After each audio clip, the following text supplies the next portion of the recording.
হ্যাঁ নামিয়ে নিলাম, এটা একটু ঠান্ডা করতে হবে।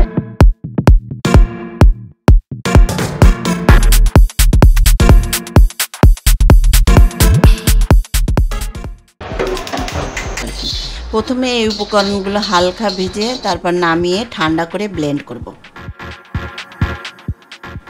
1 কিলো মুরগির জন্য 100 গ্রাম সরিষার তেল এবং 1.5 টেবিল চামচ বাটার দেব।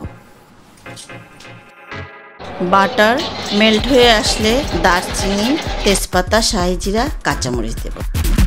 দিলাম পেঁয়াজ বাটা, হালকা নেড়েচেড়ে কিছুটা কালার আসলে দিয়ে দেবো আদা বাটা, রসুন বাটা। মশলা থেকে এবার একটা সুন্দর একটা গন্ধ বেরিয়েছে পেঁয়াজ আদা রসুনের। এবার আমি চিকেনটা দিয়ে দিলাম।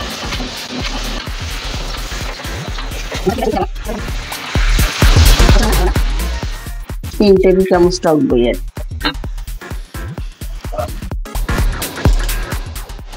ঢাকনাটা তুলে ফেললাম, একটু নেড়ে নিন। মোটামুটি সিদ্ধর দিকে চলে আসছে। গুঁড়ো মশলাগুলো দিয়ে দিলাম।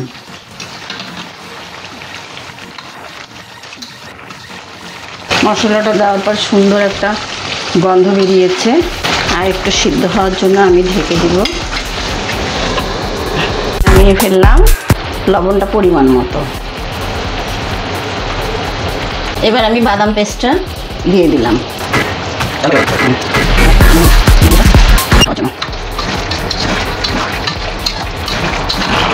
সুন্দর একটা কালার এসছে।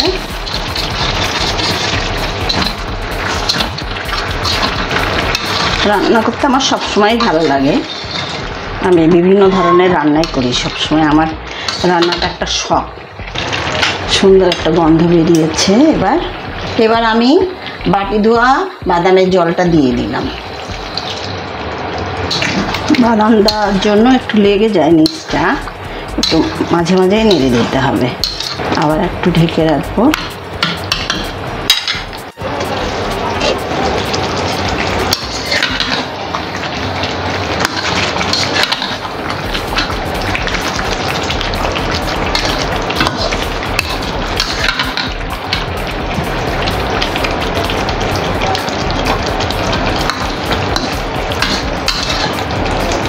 আমার রান্না প্রায় শেষ। ভাজা গুঁড়ো মশলাটা দিয়ে দিব। এটা কিছুটা আগে দিয়েছি, এবার লাস্টে নামানোর আগে এটা দিয়ে দিলাম। একটা কাঁচামরিচ দিব, কাঁচা পাকা মরিচ, আর পেঁয়াজ বেরেস্তাগুলো দিয়ে দিলাম।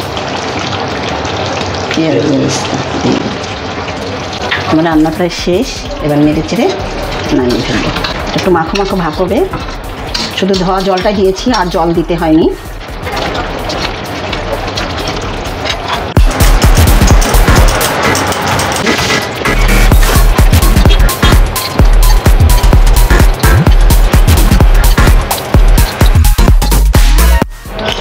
এই আমার হয়ে গেল চিকেন মাখানি, বাটার চিকেন।